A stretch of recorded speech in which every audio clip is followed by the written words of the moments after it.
আবু হুরাইরা রাদিয়াল্লাহু তাআলা আনহু থেকে বর্ণিত, রাসূলুল্লাহ সাল্লাল্লাহু আলাইহি সাল্লাম বলেছেন, আল্লাহ তোমাদের চেহারা সুরত ও ধন দৌলতের দিকে তাকাবেন না, তিনি তোমাদের অন্তর ও কাজের দিকে তাকাবেন।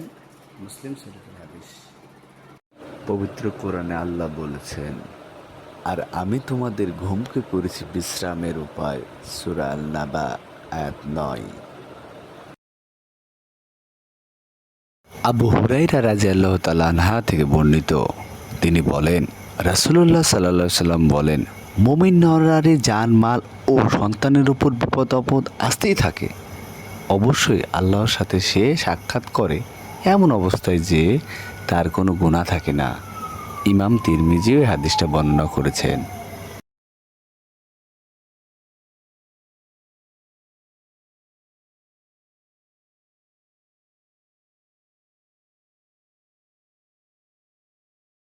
আবু হুরাইরা রাদিয়াল্লাহু তাআলা আনহা থেকে বর্ণিত, এক ব্যক্তি রাসূল সাল্লাল্লাহু আলাইহি সাল্লামকে বলেন, আমাকে উপদেশ দিন।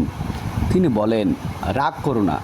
সে ব্যক্তি বারবার একই কথা বলতে থাকলো, আর নবী করিম সাল্লাল্লাহু আলাইহি সাল্লাম বারবার বলেন, রাগ করো না।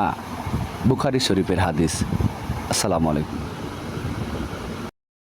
তোমরা ধৈর্য ধরো, নিশ্চয় আল্লাহ ধৈর্যশীলদের সাথে আছেন।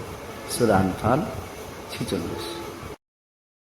আবু হুরাইরা রাদিয়াল্লাহু তাআলা আনহা থেকে বর্ণিত, রাসূলুল্লাহ সাল্লাল্লাহু আলাইহি সাল্লাম বলেন, যে ব্যক্তি অন্যকে ধরাশায়ী করে সে শক্তিশালী নয়, বরং শক্তিশালী হচ্ছে সেই ব্যক্তি যে রাগের সময় নিজেকে সংযুক্ত রাখে।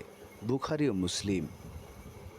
আবু হুরাইরা রাদিয়াল্লাহু তাআলা আনহা থেকে বর্ণিত, তিনি বলেন, রাসূলুল্লাহ সাল্লাল্লাহু আলাইহি সাল্লাম বলেছেন, আল্লাহ যে ব্যক্তির কল্যাণ চান তাকে বিপদে ফেলেন। বুখারী। আসসালামু আলাইকুম। দোয়া কবুলের সময় রাসূলুল্লাহ সাল্লাল্লাহু আলাইহি সাল্লাম বলেছেন, দুটি সময় দোয়া ফিরিয়ে নেওয়া হয় না। এক, আযানের সময়। দুই, বৃষ্টি বর্ষণের সময়।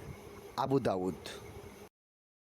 আবু হুরাইরা রাদিয়াল্লাহু তাআলা আনহা থেকে বর্ণিত, রাসূলুল্লাহ সাল্লাল্লাহু আলাইহি সাল্লাম বলেছেন, আল্লাহ বলেন, আমার মুমিন বান্দার জন্য আমার নিকট জান্নাত ছাড়া কোনো পুরস্কার নেই।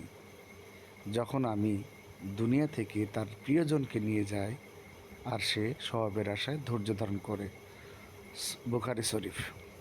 মহান আল্লাহ তাআলা কুরআনে বলেছেন, আমি তোমাদের পরীক্ষা করব যাতে তোমাদের মধ্যকার মুজাহিদ ও ধৈর্যশীলদেরকে চিনে নিতে পারে। সূরা মুহাম্মদ আয়াত ৩১।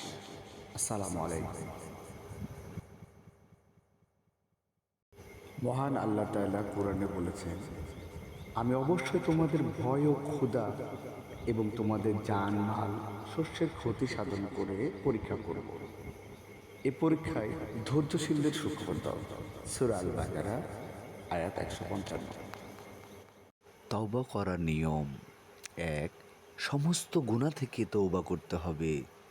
২, তওবা করার ব্যাপারে সমস্ত প্রকার সন্দেহ, সংকোচ ও ইস্তেগফার থেকে মুক্ত হতে হবে। ৩, তওবা বহাল রাখার ব্যাপারে দৃঢ় প্রতিজ্ঞ হতে হবে। আল হাদিস।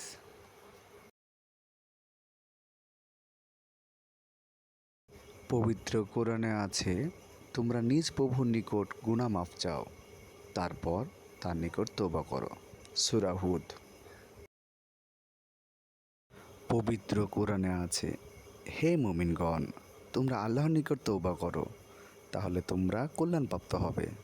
সূরা আন-নূর ৩১।